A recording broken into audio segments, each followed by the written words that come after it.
Hello, it's Magic here, and today I'm in Amsterdam. It's not sunny again. I have no luck with sunny weather these days, but I do have something interesting for you guys today. I have a tilt lens. So this is a TTartisan 50mm f1.4 tilt lens, meaning it just moves like this, and then it also spins like this.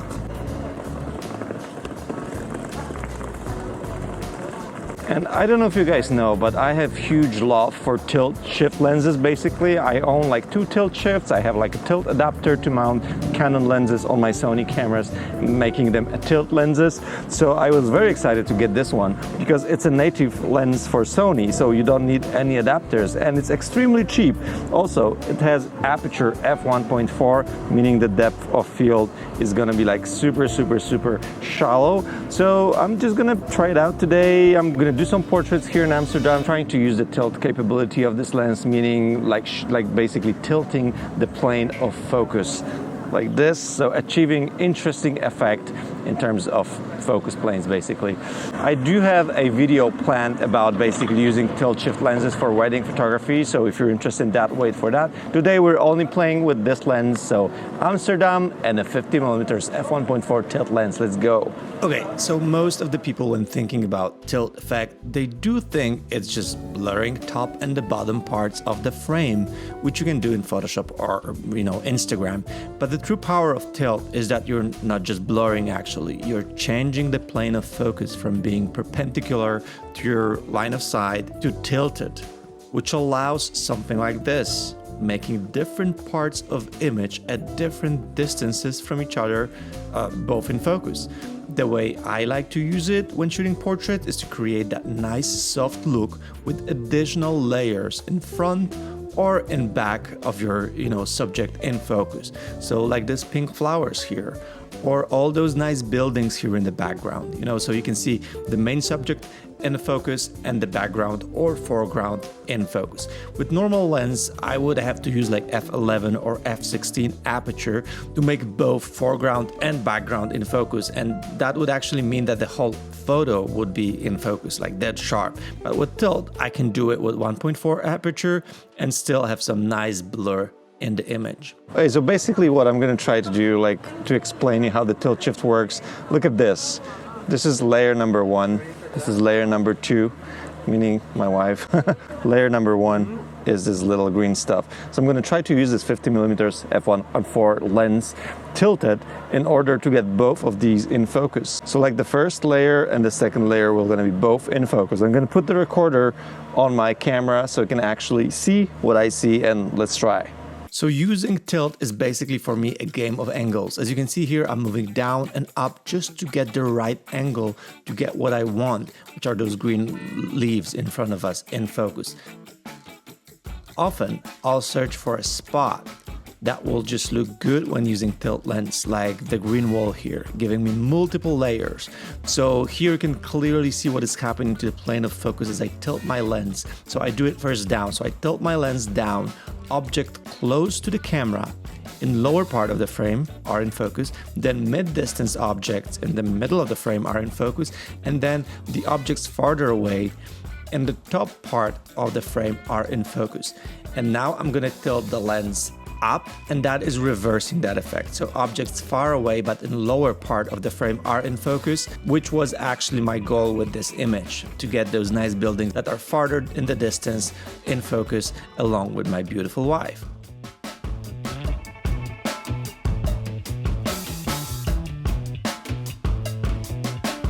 And all of the photos are edited with my Magic Cadabra preset that I use for all of my work. And if you decide to purchase the pack bundle with editing course, note that every update I'll make to the presets or course in the future are going to be sent to every person bought it. Later this month, I'll be sending 2022 update with new tools, 1 new preset, and like a new version of the course, because I want to keep the preset pack basically updated to whatever I'm using at the moment. So links are in the description. Thanks so much for everyone who purchased the presets. And here I decided to go for a classic photo just to use the effect of the blur. So I do that too, that top bottom blur thing. It's not that I only use tilt for layering. I also use it for just pure nice blur. Here I was trying to position myself and angle the camera lens myself to get both my wife and those flowers, little flowers in the back, in focus. And then I saw the sun. The only time I saw sun actually on this trip, so I quickly positioned myself against the sun to check the flare of this lens. As all of my tilt shift lenses have magnificent flare, unfortunately not this one. It has a very strong purple blob, which is not ideal, but I will need to investigate it more in the different lighting conditions. And also check this. Have you seen this? Look again in slow motion now. So this was pure luck actually. Those birds flying up there in focus, yeah, I was lucky there, but yeah, that wouldn't be possible at all without a tilt lens. And here one more photo with two different focus points, so like the background buildings in focus. I have to say I love shooting tilt lenses, and also I encourage all of you to subscribe to the channel for more content like this and my full tilt shift wedding photography video in the future. Okay, looking at the build of this lens, I tell you it's heavy. It's made out of metal. The aperture ring is not clickable, it's smooth but also quite tight to use. The same goes with focusing ring. Like all of the tilt shift lenses, this one is also obviously manual focus. So it's a good that the ring actually is that big and easy to grip. Then we have these two knobs that block the operation of tilt and rotation of the lens.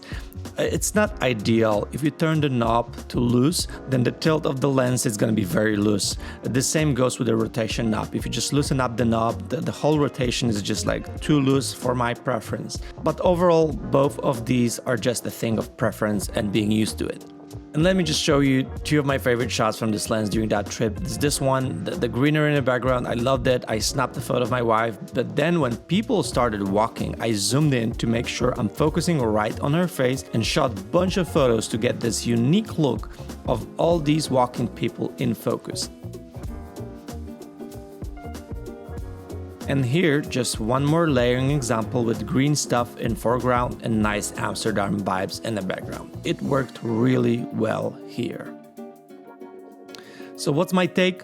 While this tilt lens is not perfect technically, it's not like ultra sharp, it's actually not sharp at all. I'm not yet sure about the colors, as I need to shoot under multiple different lighting scenarios to just have a full opinion on that. But for the price of less than $300, I think it's a great deal if you want to use it for creative effects.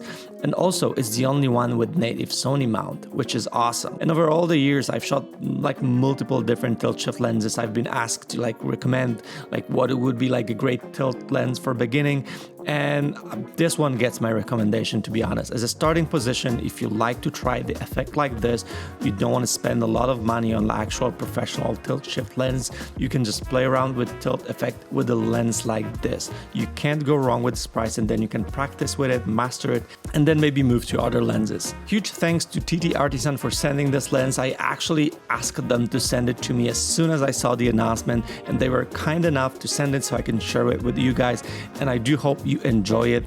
Yeah, thanks so much for watching, and I see you guys in the next one. Ciao.